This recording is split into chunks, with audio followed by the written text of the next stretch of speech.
Subscribe कीजिए हमारा channel और प्रेस करें बेल आइकन और पाए हर वीडियो को देखने का मौका सबसे पहले।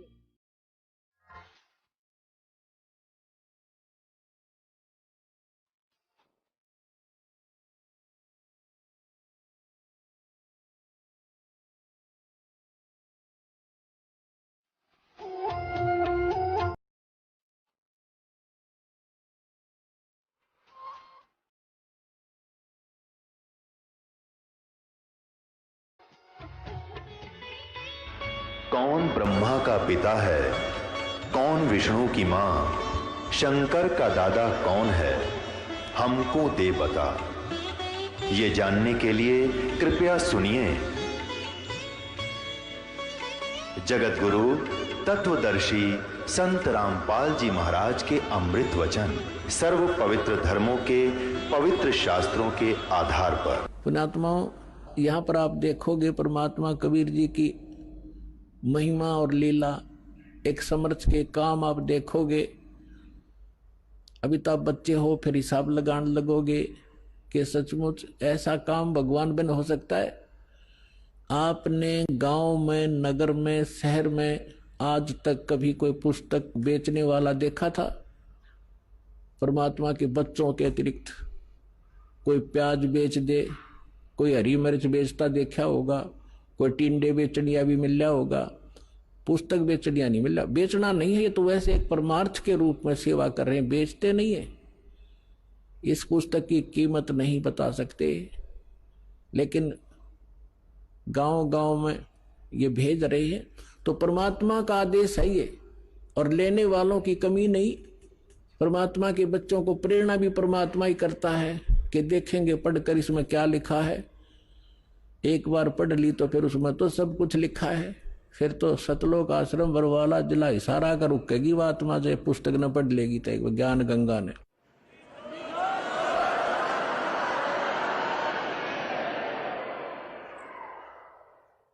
तो परमात्मा क्या बोला था उस समय 600 वर्ष पहले पुण्यात्माओं, उसका एक एक वचन 100 का 100 सत्य होगा। किसी डूम बाट के गीत नहीं, समर्थ का वचन है, जिसके एक वचन से सूर्य और पृथ्वी और सब ब्रह्मांड चल रहे हैं। पृथ्वी एक सेकंड का भी आगा पीछा नहीं करती। अरबों वर्ष हो गए इसने घूमती ने, कोई लुब्रिकेशन नहीं, कोई इसकी मेंटेनेंस नहीं, और कोई इसको घुमाने वाला नहीं। उस समर्थ के वचन से ये चल रहे हैं, सब ब्रह्मांड रुके हैं। उस ब्रह्मांड, उस समर्थ का ये वचन है कि घर घर देखो बोध विचारा। बोध माने ज्ञान, भक्ति मार्ग का घर घर में चर्चा चलेगी मेरे ज्ञान की, और सत्य नाम सब ठोर उचारा। ओए होए, घर घर देखो बोध विचारा, घर घर में परमात्मा की चर्चा चलेगी, बच्चा बच्चा उसके गुणगान करेगा, और सब जगह परमात्मा के सत्य नाम का, 2 अक्षर के नाम का जाप हुआ करेगा। अब देखो पुण्यात्मा, हलवा बनावे हम, और महक जाओ पड़ोसियां के भी, यानी उनको कितना अच्छा लगता है, उनको भी आनंद आता है उस हलवे की महक से, सुगंध से, जो गंध जाती है सुगंध। तो इसी प्रकार मंत्र करोगे जाप आप, और आनंद आओगा दूसरे साथ बैठे ने भी। अब वो लाभ तो नहीं ले सकता जो हलवा बनाने वाला, जो घर में हलवा बना रहा है, वो हलवा खाकर आनंद ले रहा है, और पड़ोसी ने केवल महक प्राप्त होगी, और वो भी अच्छी है। एक तो घर में दारू काट है, शराब बनाओ तो पड़ोसी का भी नशा हो, गुंडा लग गया, उसने छींक आवे। अरे घर में हलवा बने तो पड़ोसी तो अच्छी ही वो जाती है उसकी संदेश। तो इसी प्रकार जो सुमन करोगे, वो तो हलवा तो आप खाओगे, लेकिन उसकी महक पड़ोसी को भी आभास होगा उसको। तो इस प्रकार इस परमात्मा का मंत्र घर घर में चलेगा। कोई बस में बैठे जाते हो, ट्रेन में बैठे हो, कोई सिमरण कर रहा श्वास का, कोई कर रहा प्रथम मंत्र मन मन में, तो पास में बैठे यात्रियों के भी उसका प्रभाव पड़ेगा, और एक ना एक तो उनके पाप नाश होंगे वो, और आत्मा जागेगी। इस प्रकार से परमात्मा ने पूरे विश्व को, अपने बच्चों को शरण में लेना ही लेना है। चाहे आज कोई हिंदू है, चाहे कोई मुसलमान है, चाहे सिख है या ईसाई है, हम बगैर ज्ञान के बढ़ते चले गए। अब हमें पता चलेगा आज मृत्यु होगी, हम हिंदू हैं, कल मृत्यु हो जाए, हम अमेरिका में पैदा हो गए, ईसाई का झंडा उठा लिया है, और फिर मृत्यु हो गया, हम मुसलमान का, फिर मुसलमान का झंडा उठा लिया। हम हैं कौन, हम आए कहां से हैं, मनुष्य जीवन का उद्देश्य क्या है, तो ये इस तत्व ज्ञान से पता चलेगा। फिर क्या बताया परमात्मा ने कि कलयुग बीते 5500 पाचा, तब ये मेरा वचन होगा साचा। 600 वर्ष पहले ये बात कहना कि घर घर में मेरे ज्ञान की चर्चा होगी और मेरा ही ज्ञान रहेगा, पूरा विश्व मेरी भक्ति करेगा धर्मदास, तो धर्मदास का गलेवा उतरा नहीं थी। तो परमात्मा ने कहा कि कलयुग बीते 5500 पाचा, तब ये वचन मेरा होगा साचा। कलयुग बीत जावे जब एता, और सभी जीव परम पुरुष पद चेता। ओए होए होए, आप पुण्यात्मा जो इस ज्ञान से परिचित हो चुके हो, उनका तो यह बात बिल्कुल समझ में आएगी 100% तुरंत। आप क्या देख रहे हो, आज से पहले आपने ज्ञान गंगा सुनने से पहले परम पुरुष का ज्ञान नहीं था, आपने केवल अपने ही देवी देवताओं का ज्ञान था, और स्वर्ग लोक तक हम उत्तम स्थान मान्या करते। ये सतलोक सचखंड और सतनाम ये बताने लगे थे, इन्हें कख नहीं पता, कैख है भी नहीं पता भक्ति मार्ग। ये क्या बताते हैं, सतलोक में परमात्मा निराकार है, चेतन ही चेतन है, प्रकाश ही प्रकाश है। और फिर सतलोक का कैसा है, सतनाम क्या है, सार नाम क्या है, सार शब्द क्या है, सतलोक क्या है, सतपुरुष क्या है, इनके परम धनी के वचन है शिवदयाल जी के, जिससे युवराधा स्वामी धन धन सतगुरु सच्चा सौदा जनो दादा जय गुरुदेव निरंकारी परंकारी जितने पंथ हैं ये उसी से निकले हैं, उसी का आधार से। वो क्या बताता है कि वही सतनाम है, सतनाम वही सतपुरुष है, सतनाम ही, और सतनाम ही सतलोक है, सतनाम ही सार शब्द है, सतनाम ही सतपुरुष है, सतनाम ही सार नाम है। कख है इनको पता। तो अब कहते हैं परमात्मा ने कहा है कि कलयुग बीत जावे जब एता, और सभी जीव परम पुरुष पद चेता। ओए है परम पुरुष, गीता जी अध्याय नंबर 15 के श्लोक नंबर 16 और 17 में 3 पुरुष हैं। एक सरपुरुष, यह ब्रह्म है 21 ब्रह्मांड का स्वामी, और एक अक्षर पुरुष जो 7 संग ब्रह्मांड का मालिक है। ये दोनों परम पुरुष नहीं है, इसलिए गीता अध्याय नंबर 15 के श्लोक 17 में तुरंत कहा है कि उत्तम पुरुष है तू अन्य परमात्मा इति उदाहरते, ये लोग तरम आविश्य विवर्ती अवैश्वर है, कि वो परम पुरुष तो कोई और है। उत्तम पुरुष, परम माने श्रेष्ठ, परम पुरुष, उत्तम पुरुष, श्रेष्ठ पुरुष, पुरुष माने परमात्मा, वो तो कोई इन दोनों से भी अन्य है, सरपुरुष और अक्षर पुरुष से। और वही तीनों लोकों में प्रवेश करके सबका धारण पोषण करता है। गीता अध्याय नंबर 18 के श्लोक 62 में कहा कि अर्जुन तो सर्वभाव से उस परमेश्वर की शरण में जा। एक ईश, एक ईश्वर, एक परमेश्वर। ईश ये सरपुरुष है और ईश्वर ये अक्षर पुरुष है। परमेश्वर वो परम अक्षर पुरुष है, परम अक्षर ब्रह्म है। तो उस परमेश्वर की शरण में जा, उसकी कृपा से ही तू परम शांति को और सनातन परम धाम को प्राप्त होगा। सनातन शाश्वतम स्थानम, सदा रहने वाले अविनाशी स्थान को प्राप्त होगा। गीता अध्याय नंबर 15 के श्लोक नंबर 4 में कहा कि तत्वदर्शी संत की प्राप्ति के उपरांत उस तत्व ज्ञान रूपी शस्त्र से अज्ञान रूपी अंधकार को काटकर उसके पश्चात परमेश्वर के उस परम पद की खोज करनी चाहिए, जहां जाने के बाद साधक फिर लौटकर संसार में कभी नहीं आते। और जिस परमेश्वर ने सारे ब्रह्मांडों की रचना की है, केवल उसकी भक्ति करो और सब भक्ति त्याग दो। तो उस परम पद को खोजना चाहिए, परमेश्वर के उस परम पद को खोजना चाहिए। तो यहां परमात्मा वही बात कह रहे हैं कि कलयुग बीत जावे जब एता, और सब जीव परम पुरुष पद चेता, उस परम पुरुष के उस परम पद के सभी परिचित हो जाएंगे, उसके सभी ज्ञाता हो जाएंगे कि कोई सतलोक है जहां परमात्मा रहता है। वहां जाने से हमारे को सब सुख मिलेंगे, जन्म और मृत्यु का ये झंझट मिटेगा। अब यहां तो आमासंग जन्म हो गए, भटकत्या ने मरते और जन्मत्या ने सारा जीवन संपत्ति जोड़ने में लगे रहते हैं। 1 मिनट में मृत्यु हो जाती है, वो जोड़ा जाड़ा यहीं रह जाता है। आप गधा बनकर को मार के घर खड़ा होता है। ये कोई सांग है, कोई जीवन है? क्या लक्ष्य लेकर जी रहे थे हम? तो यहां पता चलेगा कि सब जीव परम पुरुष पद चेता उसके परिचित होंगे, उसके ज्ञाता होंगे कि सचमुच वहां जाने से पीछा छूटेगा। जैसे आपकी मृत्यु हुई, फिर जन्म हुआ, परिवार बन गया, कैसा अच्छा लग रहा है, बहुत अच्छा।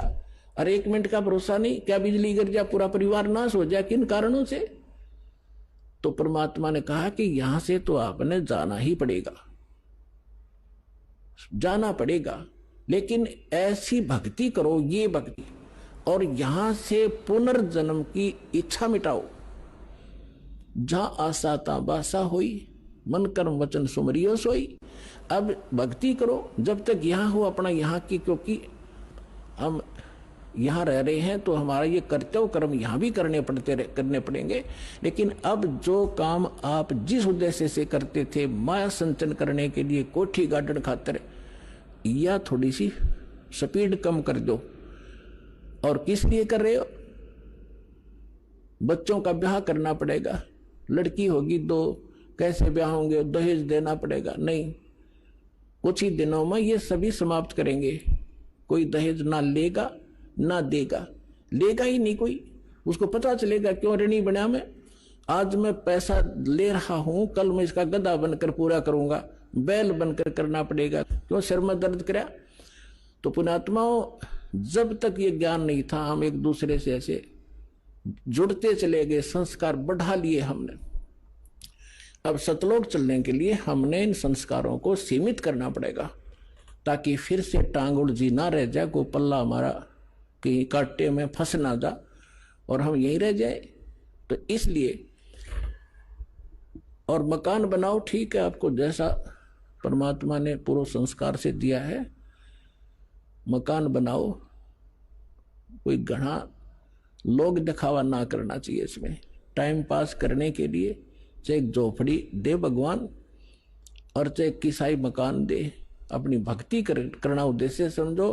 प्राकृतिक आपदाओं से बचने के लिए मकान की आवश्यकता, यह शेड डाल रखा है, पर्याप्त है।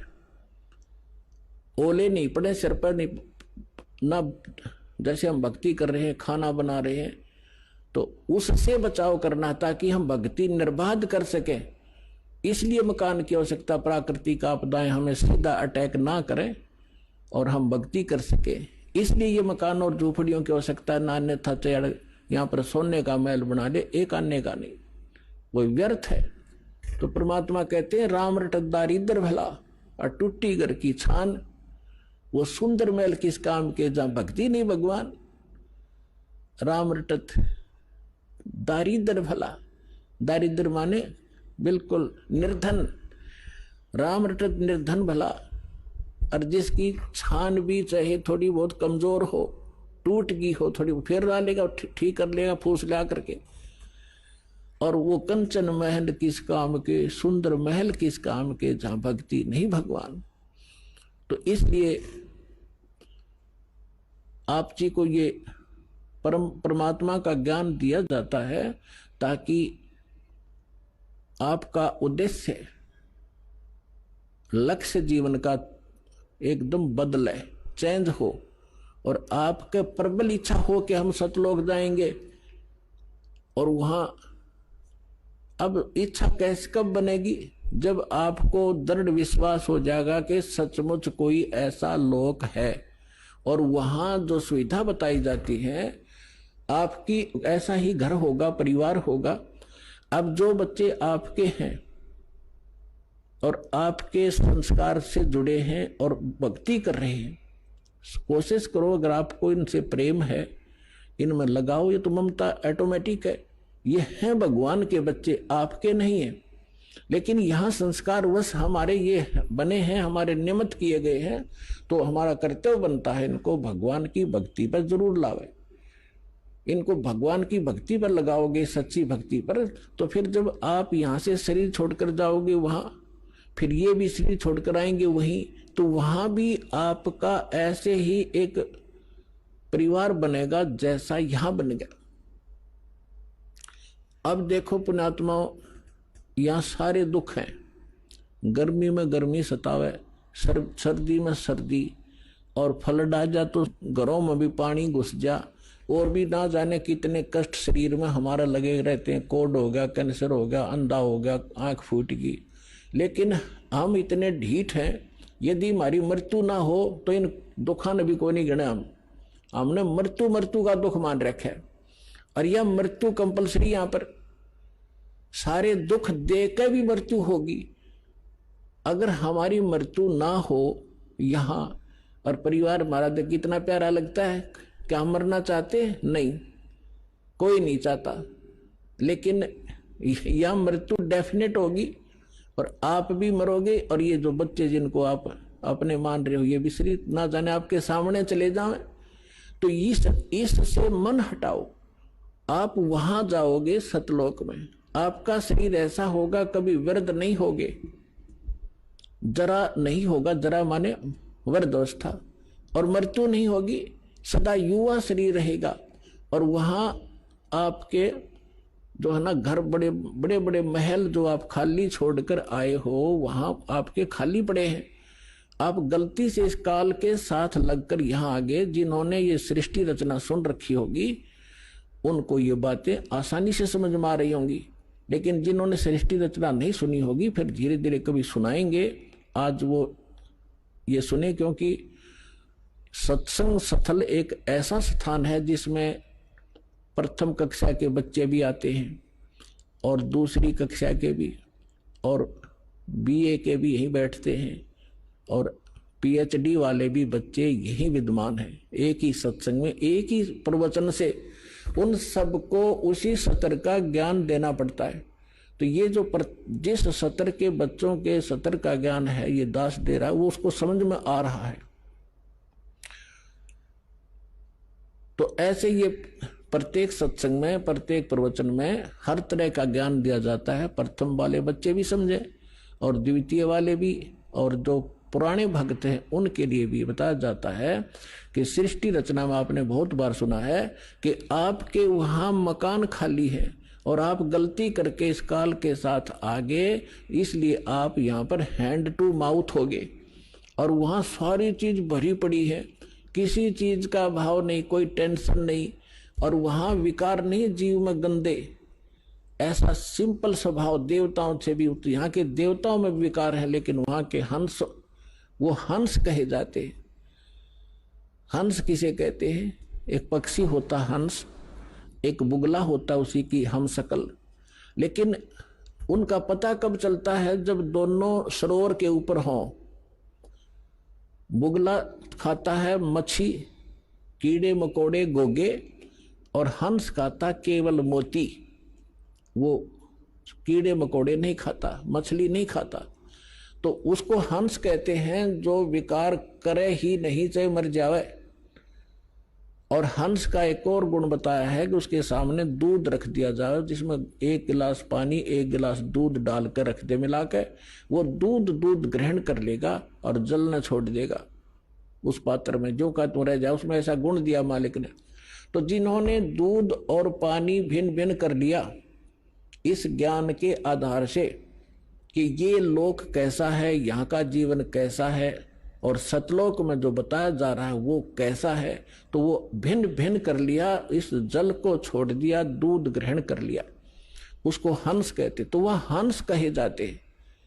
आदमी अपने ही जैसे है, आकार ऐसा ही है, उनका शरीर वह बहुत तेजों में है। 16 सूर्य जितना प्रकाश एक वहां रहने वाले भक्त और भक्तनी का है। परमात्मा के शरीर का जो वहां प्रकाश है, एक रोमकूप में करोड़ सूर्य मिला दे, करोड़ चंद्रमा, ऐसी रोशनी है। परमात्मा सक्षम है, समर्थ है। जीव अलग है, परमात्मा भिन्न है। परमात्मा सर्वशक्तिमान है, जीव की एक सीमित पावर है और सीमित उनका सब क्रियाएं हैं। परमात्मा की क्रियाएं असीमित होती हैं। जो जीव और ब्रह्म एक बताते हैं वो भूले हुए प्राणी हैं, वो अज्ञानी आत्माएं, हमको कुछ भी ज्ञान नहीं। अब जो प्रसंग चल रहा है,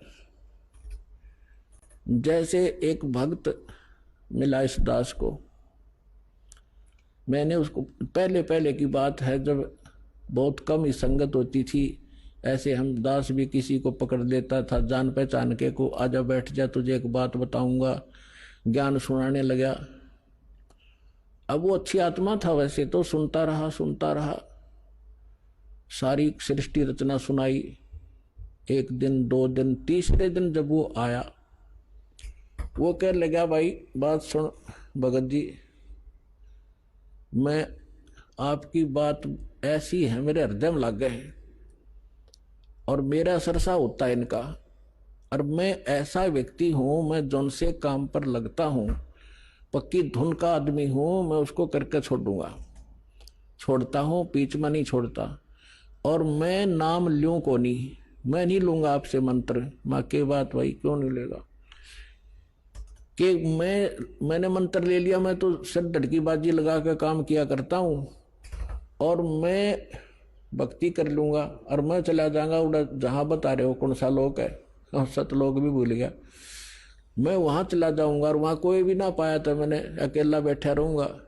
मैं नहीं जाऊं, मैं तो यहीं रहूंगा, मेरा दिल नहीं लगे। मैंने कहा मैंने उसे कहा कि भले पुरुष एक बात बता, अब यहां तू क्या दिल लग रहा है आपका? मान ले तू गधा बन गया और सुअर बन गया तो क्या दिल लगा तेरा? ने बोला बढ़िया है, आते जाते दिखते तो रहेंगे, घूमते फिरते, दिल लगा रहेगा।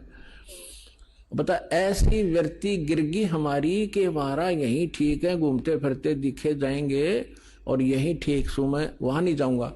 अब उसका जो ये कहना भी ठीक था कि आज तक किसी ने यही नहीं बताया कि सतलोक है और सतलोक में आदमी रहे हैं, वहां पर सृष्टि है, ये तक किसी ने बताया नहीं। ये राधा स्वामी वाले लोग कहते हैं कि वहां तो प्रकाश ही प्रकाश है, प्रकाश ही प्रकाश है, चेतन ही चेतन है। परमात्मा ने स्वयं जैसे पुणात्मा अब ये निर्णय करना चाहता दास कि वो सतलोक में सारी सृष्टि है, ऐसे ही स्त्री पुरुष है, ऐसा ही परिवार है, लेकिन यहां तो गंदा व्यवहार है या न्याय नाम की चीज नहीं।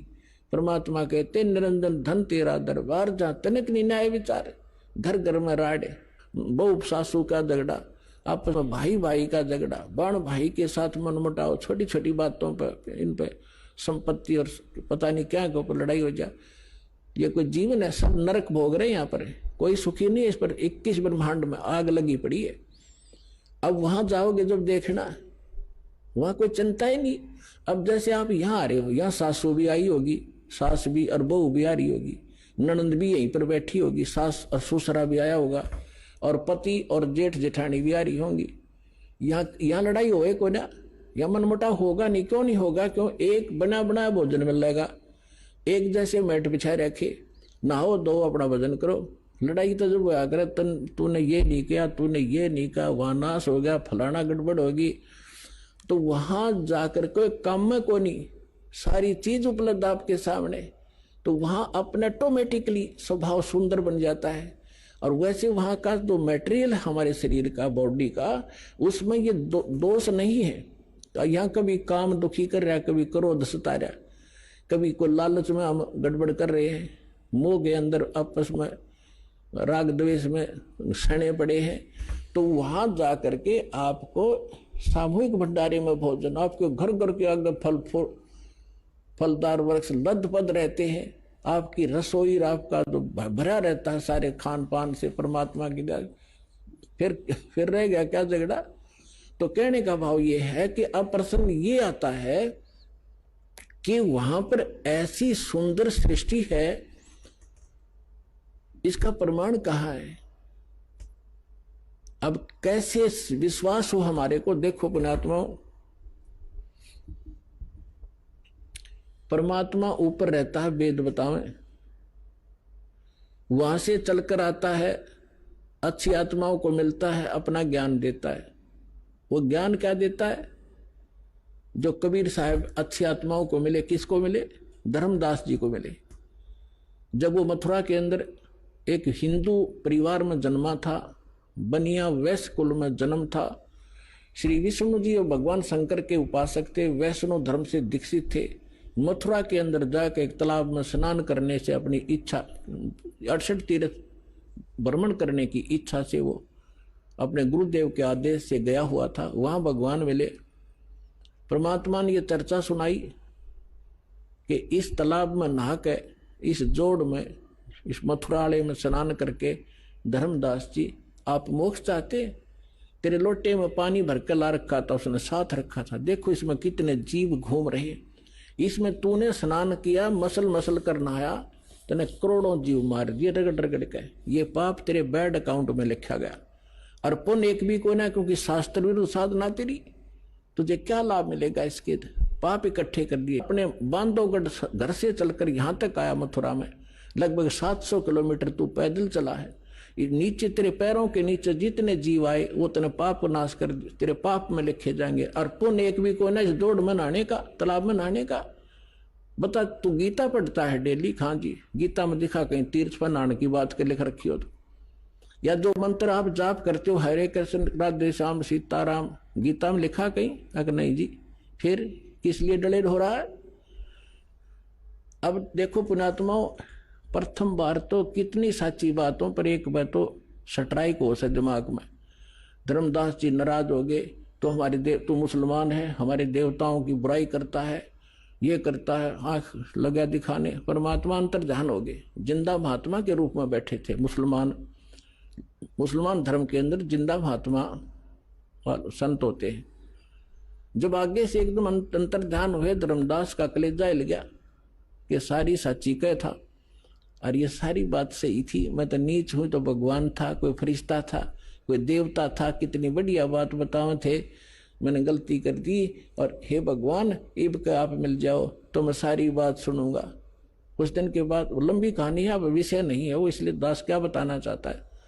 परमात्मा उनको फिर मिले, फिर कुछ बात कही, वो फिर कुछ स्वीकार की, कुछ फिर गलती, वो अज्ञान आज्ञा गया, भगवान फिर अंतर ध्यान हो गया। ऐसे 4-5 बार घटना घटी। तो चौथी 5वीं बार जब धर्मदास जी से परमात्मा अंतर ध्यान हुए, तो उसने ठान लिया कि भगवान या तो दर्शन दे दो, ना मैं अन्न पानी नहीं खाऊंगा, अरिब का जो आप कहोगे मैं वह सुनूंगा सारी। 5-6 दिन बीत गए, धर्मदास ने कुछ नहीं खाया, अन्न भी नहीं किया। परमात्मा पहुंच गए, उसको मुश्किल से सहारा देकर खड़ा किया, अब बेटा तू खा पी, और अब मैं आ गया हूं, सुन मेरी बात।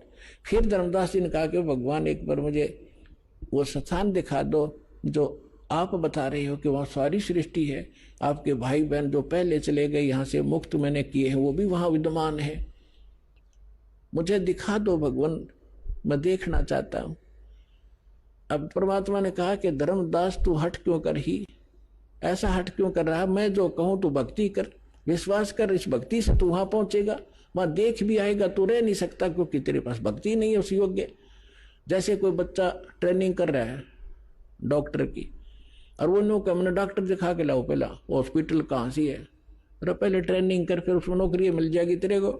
अब देख भी आओगा क्या डॉक्टर बन गया तू वहां जा करके?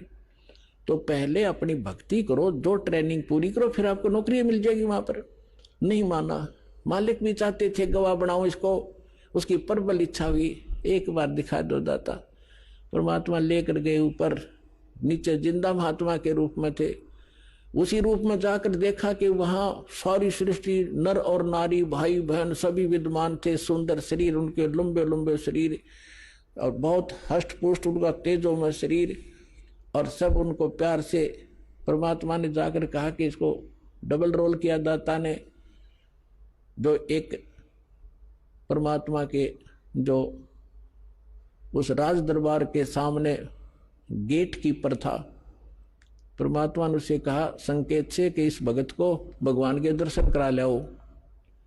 वो दूसरी साइड से ले गए, परमात्मा दूसरी साइड से जाकर सिंहासन पर विराजमान हो गए। लेकिन उस समय शरीर वही था, शकल वही थी, लेकिन शरीर से ऐसा नूर निकल रहा था, रोम करोड़ सूर्य करोड़ चंद्रमा मिला दे रोमकूप में इतनी शोभा थी मालिक की। जब धर्मदास जी ने देखा कि ये तो यह भगवान जो नीचे जा रहा था जिंदा महात्मा के रूप में, ये तो वही परमात्मा है, तब देख के परमात्मा ने कहा जा भाई चल वापस। फिर वापस आया तो परमात्मा नीचे बैठे पाए। तब उसने कहा हे भगवान, आप ही मालिक हो, आपने अपने आप को छुपा रखा है। अरे भगवान, इतना सुंदर स्थान, जब वहां जब पहुंचा धर्मदास उसको वापस भेजने लगे, तब परमेश्वर से कहा भगवान मुझे यहीं रख लो, उस गंदे लोक में ना भेजो, वहां तो बुरा हाल है। अब वहां जाने के बाद आपको पता चलेगा आप कहाँ पड़े हो, कैसे लोक में रह रहे हो। तब धर्मदास जी ने याचना की, परमात्मा ने कहा बेटा ऐसा नहीं रह सकती, आप वापस जाओ, आपको ऐसा मंत्र दूंगा सतनाम और सारनाम, थोड़े ही वजन से आपकी घनी भक्ति संग्रहित हो जाएगी।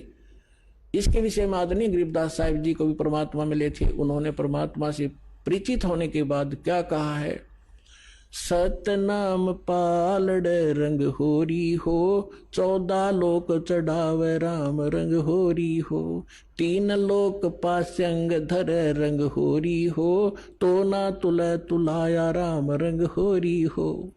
एक सतनाम का 2 अक्षर का मंत्र है, जिसमें ओम है, एक तत् गुप्त है, जिनको प्राप्त है उनको पता है। तो अनपदेशी को ये मंत्र भूल के नहीं बताना, नहीं आपका नाम खंडित हो जाएगा। तो परमात्मा ने कहा कि एक श्वास उस श्वास से एक मंत्र, जैसे आपने एक बाहर छोड़ा एक अंदर लिया, एक ये मंत्र पूरा बन गया। तो कहते हैं ये सतनाम का एक सिमरन एक पालड़े में रख दे तराजू के तखड़ी के, और 3 लोग पृथ्वी पाताल और स्वर्ग लोग धर दे पासेंग। पासेंग क्या होती है? जैसे दास का जन्म एक किसान परिवार में हुआ, हमारे घर पर ये व्यापारी लोग गेहूं चना लेने आते थे, तो पिताजी कहते थे भाई पहले तेरी ताखड़ी जांच करा, इसमें कोई एरर तो नहीं है। तो उसमें एरर होती तो उसी कणक, जैसे चने बेच रहे लेने हैं तो चने उठा के एक मुट्ठी दूसरे पलड़े में डाल दिया जाता था, ताकि वो एरर लेस हो जाए, उसमें कोई डिफेक्ट ना रहे, संतुलन ठीक हो जाए। वो पासेंग कहा करते, पासेंग डाल ले इसमें, और बट्टे रख दिए। और वो सौदा बाकी और करना होता है, 10 मन 20 मन चने लेने होते हैं, वो तोलने अलग से। वह पासेंग कोई सौदे में नहीं होती, वो एक मुट्ठी चने पड़े रहो। तो यहां क्या बताते हैं परमात्मा के एक सतनाम के सिमरण की इतनी कीमत है। सतनाम पालड़ रंग होरी हो, और दूसरी तरफ 14 लोक चढ़ावे, शिव का लोक, विष्णु जी का लोक, ब्रह्मा जी का लोक, दुर्गा का लोक, और ये ब्रह्म का लोक, और ये जो है ना गोलोक, और ये 14 लोक जो है अताल उतल पतल, ये सारे चढ़ा दे।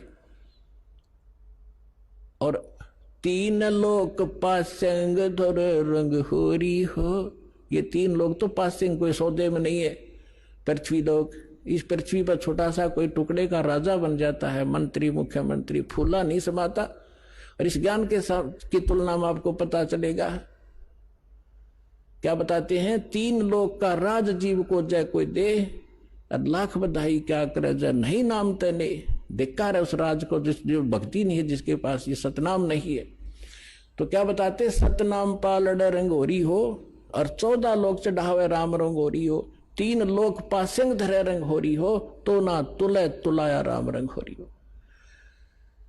तब धर्मदास जी से परमात्मा ने कहा कि नीचे जा बेटा, ऐसा मंत्र दूंगा, सच्चे नियम से नियमित रहकर ये भक्ति करना, थोड़े ही सिमरन से। मुझे मालूम है कि इस काल के लोक में तुम भक्ति नहीं कर सकते, ना जाने कितने प्रकार के पचेड़े तुम्हारे जकड़ रखे हैं, लेकिन ये सिमरन ऐसा दे दिया, थोड़ा भी सिमरन कर लोगे तो भी कल्याण कर दूंगा तुम्हारा। और आप जाइए नीचे। अब जो ही धर्मदास जी नीचे आए, सामने बैठे वही भगवान पाए, शरण पकड़कर अकुलाए कि हे भगवान, आप वहां अपनी आपकी ऐसी शोभा थी शरीर की, वो यहाँ क्यों गुप्त कर रखी है? तो परमात्मा ने कहा कि यदि मैं उसी तेजो युक्त, उस शोभा युक्त यहाँ आ जाऊं तो मेरे को कोई देख नहीं सकता, क्योंकि चरम दृष्टि उस प्रकाश को नहीं देख सकती।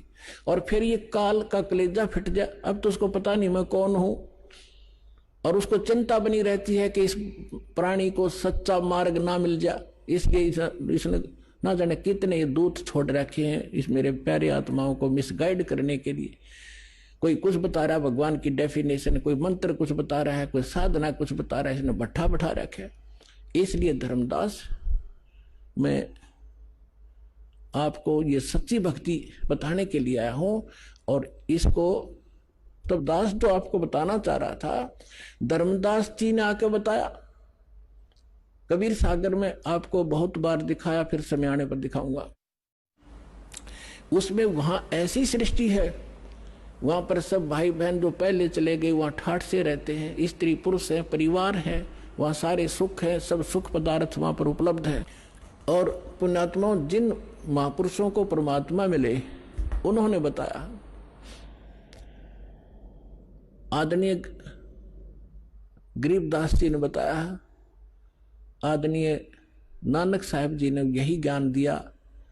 लेकिन जो गरीबदास जी ने जो विशेष रूप से ज्ञान दिया है वो परमात्मा और इन सब महापुरुषों की अपनी एक गुप्त चाल थी। वैसे तो जितने भी महापुरुष वहां गए हैं उनको सबको सारा ही ज्ञान था, लेकिन बीच में उस ज्ञान को छुपा के रखना था, गरीबदास जी के माध्यम से ये पुनः जागृत करना था। तो गरीबदास जी ने अपनी वाणी में यही बताया है, अब इतना समय नहीं वो आपको मैं सुनाऊं, कि वहां सतलोक के अंदर ऐसी स्थिति है, ऐसा वहां पर रहन सहन है, वहां बाग बगीचे हैं, सदाबहार वृक्ष हैं, सारे सुख हैं, और वहां जाके तुम सदा सुखी रहोगे, सदा युवा बने रहोगे, वहां तुम्हारी मृत्यु नहीं होगी, तुम्हारा परिवार होगा। तो अब हमने इन बातों से ये विश्वास करना पड़ेगा कि जो भगवान बतावे, आंखों देखा संत बतावे, तो उस व्यवस्था में, उस ज्ञान में त्रुटि नहीं है। तो आपकी आशा, आपकी इच्छा जहां भी रहेगी, अंत समय भक्ति करने वाले की, जहां आशा ता बासा हुई, आपकी इच्छा रहेगी बच्चों में, किसी पशु या अपने पशु में या महल में मकान कोठी घनी बड्डी बना दी, 10-20 लाख रुपये लगा दिए, और मरते समय कोठी में ममता रहेगी। वही कुछ या तो माखी मच्छर बन के आ जाएगा, या कि तो कुत्ता बनकर बराबर में बैठेगा, कोठी में देखे जाएगा खड़ा खड़ा। तो कहने का भाव ये है कि जहां आशा ता वासा हुई, मन कर्म वचन सुमरियो सोई। तो आपने ये भक्ति करते समय आप जी ने एक ऐसी दृढ़ इच्छा बनेगी, वैसे बनाए से नहीं बनेगी। यहाँ के दुख अस्थायी जीवन आपको साफ दिखाई देगा, और वहां के सुख और प्रमाण बतावें।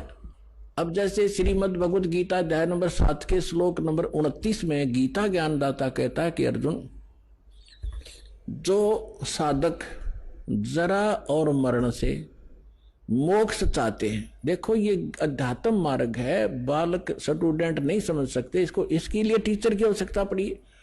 अब इसमें जरा शब्द लिखा है और मरण लिखा है। जरा माने वृद्ध अवस्था और मरण माने मृत्यु। अब जो इस जरा और मरण से छूटने के लिए, यानी से सिद्ध है कि जरा है तो वहां जीवन भी है, जहां जरा नहीं है, बुढ़ापा नहीं है, तो जीवन तो है ही, मनुष्य शरीर भी है वहां पर। जरा और मरण, फिर वहां मृत्यु भी नहीं है, मृत्यु नहीं है तो जीवन भी है। जो जरा और मरण से छूटने के लिए, या तो मरण लिख देते तो मृत्यु होगी, जैसे ये कहते हैं वहां प्रकाश में लीन हो जाते हैं। तो ये हमारा गीता का श्लोक ये भी निर्णय कर रहा है कि जीवन है जहां जाने का संकेत कर रहे हैं। जरा और मरण से छूटने के लिए जो प्रयत्नशील हैं, वो तत्ब्रह्म से और सारे दात्म ज्ञान से और सभी कर्मों से परिचित है। वो व्यक्ति वो ये समझ चुके हैं कि यहाँ वो किसी वस्तु की डिमांड नहीं करते, केवल जरा और मरण से छूटने के लिए ही प्रयत्न कर रहे हैं।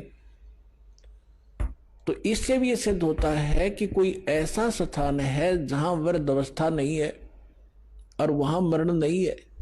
तो हमारे सदग्रंथ जो जिनको हम आम अपने हिसाब से एक शिरोधार्य मानते रहे हैं, वो भी प्रमाण कर रहे हैं कि ऐसा स्थान है जहां जरा और मरण नहीं है। और फिर क्या बताते हैं गरीबदास साहब जी, कहते हैं कि सतगुरु मिले तो इच्छा मिटे, पद मिल पदे समाना, और चल हंसा उस लोक पठाऊं जो आदि अमर अस्थाना। चार मुक्ति जहां चंपी करती, ये माया होरी दासी, चार मुक्ति, यहाँ की चौथी मुक्ति, ये चार मुक्तियां हैं, इनको हम सुख मानते हैं, स्वर्ग में प्राप्त होती हैं, और वो नाशवान है। कुछ समय के बाद उनका मुक्ति प्राप्त करने वाले भी नष्ट हो जाते हैं, वो सुख भी नहीं रहता, और वहां पर आपको ये सारा सुख सदा बना रहेगा। तो वहां आपका जीवन है। चार मुक्ति जहां चंपी करती माया होरी दासी, जिस माया के पीछे आप भाग रहे हो, कोठी बना लो, बढ़िया खाना खाऊं, ऐसे कर लूं, कार ले लूं, कहते वहां विमान है आपके पास, प्रत्येक प्राणी के नारे नारे, और सारा भरपूर है वहां सारा घर। तो कहते चार मुक्ति जहां चंपी करती माया होरी दासी, दास गरीब अबे पद पर सेवा मिले राम अविनाशी। वो भगवान मिलेगा अविनाशी भगवान, और सारे सुख आपको बने रहेंगे। वो स्थान है सतलोक, जहां आपको इस मंत्र और साधना से पहुंचाया जाएगा। आपके बहुत ही सौभाग्य है पुण्यात्माओं, आपको ये स्थान मिला, यो भगवान मिला, और सच्चा यो सतनाम मिला। इसको बना के रखना और सिर दड़ की बाजी लगा दो।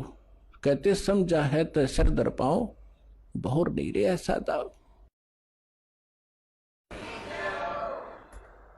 परम पिता परमात्मा पूर्ण ब्रह्म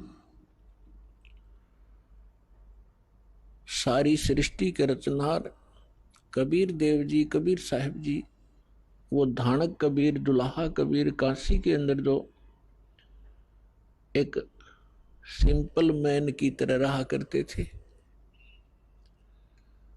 पुण्यात्माओं, समर्थ कभी लोग दिखावा नहीं करते। कबीर साहब कहते हैं बड़े बड़ाई ना करें और छोटे बहुत एतराएं, बड़ा बड़ाई ना करे छोटा बहुत एतरावे, और जो प्यादा हर्जी हो वो टेढ़ा मेढ़ा जावे। परमात्मा क्या कहते हैं, जैसे ये कच्चे रास्ते पैदल चलने के खेतों में से बना लिए जाते हैं, वो अस्थायी होते हैं किसी के खेतों में से, तो कहते हो टेढ़ा मेढ़ा चलता है। और जो सही स्थान पर बनाए जाते हैं, कहते हैं वो स्ट्रेट होते हैं, सीधे होते हैं, वो परमानेंट होते हैं। तो इसी प्रकार परमात्मा समर्थ थे, उनको कोई आडंबर करने की कति आवश्यकता नहीं थी। अन्य जिनको हम भगवान माना करते थे, अपने आत्माओं, विशेषकर अपने हिंदू धर्म के अंदर हम जिनको भगवान माना करते थे, वे सभी कोई राज्य पद को प्राप्त थे। विशेषकर हम भगवान श्री राम को, भगवान श्री कृष्ण को, विशेषकर हम इन्हीं को भगवान मानते थे। तो पुण्यात्माओं, जिसके पास यहाँ इस संसार की छोटी मोटी पावर हो, एक SHO है, एक छोटा सा अधिकारी होता है एक छोटे से क्षेत्र का, उसके हाथ में डंडा होता है, दंड देने की कुछ उसके पास पावर जो होती है, वो तो अपने आप ही भगवान है उस क्षेत्र में। कोई मंत्री है, उसके पास पावर है छोटा मोटा राहत देने की, तो वो तो आपका भगवान है, सबको स्वीकार्य है। और पुण्यात्मा एक झोपड़ी में रह के और कपड़ा बुना करते थे, कभी कभी कुर्ता भी नहीं पहनते थे, धोती में रहते थे, हैंड टू माउथ उनका निर्वाह था। ऐसे को भगवान कोई सपने में भी नहीं मान सकता। लेकिन पुण्यात्माओं, जब हम पारखी हो जाएंगे, हम लाल की परख करना जान जाएंगे, फिर अपने आप समझ में आ जाएगा हु इज गॉड। आज आपको परमात्मा कबीर जी के बारे में बहुत सी धारणाएं गलत फैला रखी थी। कोई कहा करते थे वो एक विधवा ब्राह्मणी के पैदा हुए थे, शर्म के मारे वो कहीं सरोवर के किनारे डाल आई थी। एक नीरू नीमा नाम के जुलाहा थे, संतान थे, वो उठा लाए थे और बड़ा होकर के वो जुलाहे का काम करते थे। और फिर ये भी कहा करते थे कबीर एक कवि थे। फिर जब हम इस संत मार्ग में आए, संत मार्ग के अंदर इनको भगत जन संत कहा करते थे, कुछ एक इनको भगत कबीर कहा करते थे, एकाद ने इनको संत कबीर भी कहा है। लेकिन कबीर पंथी भी कबीर जी को परमात्मा नहीं मानते, वो सतगुरु कहते हैं।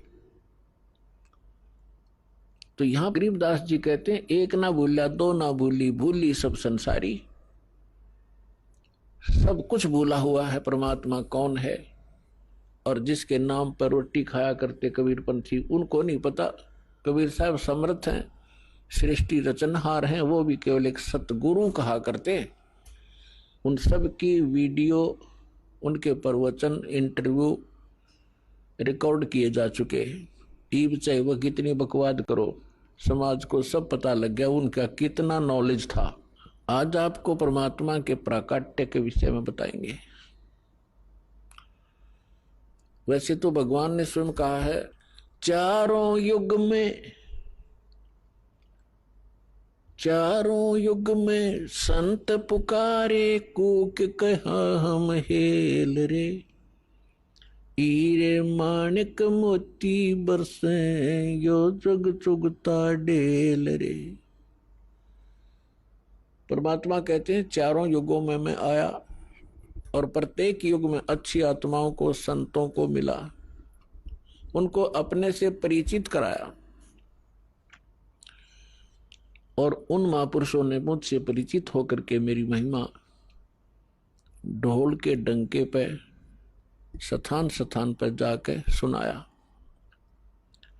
तो परमात्मा कहते हैं सतयुग में सत सुकृत कह टेरा, त्रेता नाम मुनींदर मेरा, द्वापर में करुणा में कहाया, कलयुग नाम कबीर धराया। आज हम आपको कलयुग के अंदर परमात्मा के प्रकट के विषय में सुनाएंगे, थोड़ी सी बैकग्राउंड भी सुनाएंगे। द्वापर युग में एक सुदर्शन नाम के सुपच थे, शेड्यूल कास्ट थे, वाल्मीकि जाति में जन्मे थे। और वो उस समय परमेश्वर कबीर जी करुणामय नाम से प्रकट थे द्वापर में। जब करुणामय नाम से परमात्मा प्रकट थे, उस समय कुछ एक हंस परमात्मा की शरण में आए थे, उनका कल्याण किया था। एक तो रानी इंद्रमती थी, इंदुमती भी कहते हैं, इंद्रमती, जो विशेष, और भी राजा जगजीवन थे, लेकिन विशेषकर हमारे जो सत्संग के विषय में हम कुछ एक महापुरुषों की जानकारी आपको देंगे। और उनमें से एक सुदर्शन नाम के वाल्मीकि थे। और परमात्मा भी उस समय करुणामय नाम से एक वाल्मीकि को सरोवर के ऊपर मिले थे, जो निसंतान थे। और सुदर्शन जी उसी वाल्मीकि परिवार के अंदर, कुल के अंदर अन्य किसी परिवार से संबंधित थे। केवल उस समय उस वाल्मीकि समुदाय से उस सुदर्शन जी ने परमात्मा करुणामय जी से उपदेश लिया था और उन्होंने उनको खूब अच्छी तरह जाना था। परमात्मा उनको सचखंड लेकर गए थे सुदर्शन जी को। अब जिन्होंने परमात्मा को सचखंड में देख लिया, पूरा विश्व एक तरफ और वो महापुरुष एक तरफ रहे। इस कलयुग के अंदर भी आपके सामने दास ने बहुत बार उन महापुरुषों के शुभ नाम गिनाए हैं जिनको परमात्मा मिले, तो वो भी दृढ़ हो गए थे। आदरणीय धर्मदास साहिब जी, आदरणीय मुल्कदास साहिब जी कलयुग के अंदर, आदरणीय नानक देव साहिब जी, आदरणीय दादू साहब जी, आदरणीय गरीबदास साहब जी, गांव छुरानी, जिला जज्जर, हरियाणा वाले, आदरणीय घीसा दास साहब जी, गांव खेकड़ा, अब जिला बागपुर हो गया और उत्तर प्रदेश में, आदरणीय स्वामी रामानंद जी, काशी शहर वाले, बनारस वाले। परमात्मा खुद कहते हैं, जो देखेगा मेरे धाम को, जो देखेगा मुझे धाम में, जो मुझे सतलोक में देख लेगा, सो जानत है मुझ, वो मुझे समझ सकेगा कि आई एम गॉड। और गरीबदास जी बता रहे हैं, परमात्मा ने यह ऐसे कहा था, गरीबदास तो से कहूं सुन गायत्री गुज। ये गुप्त भेद बता रहा हूं कि जो मुझे सतलोक में देख लेगा, वो मुझे भगवान मान। మీకు ఈ వీడియో నచ్చినట్టయితే లైక్ చేయండి, షేర్ చేయండి, సబ్స్క్రైబ్ చేయండి. రెగ్యులర్ నోటిఫికేషన్స్ కోసం బెల్ బటన్ని ప్రెస్ చేయండి.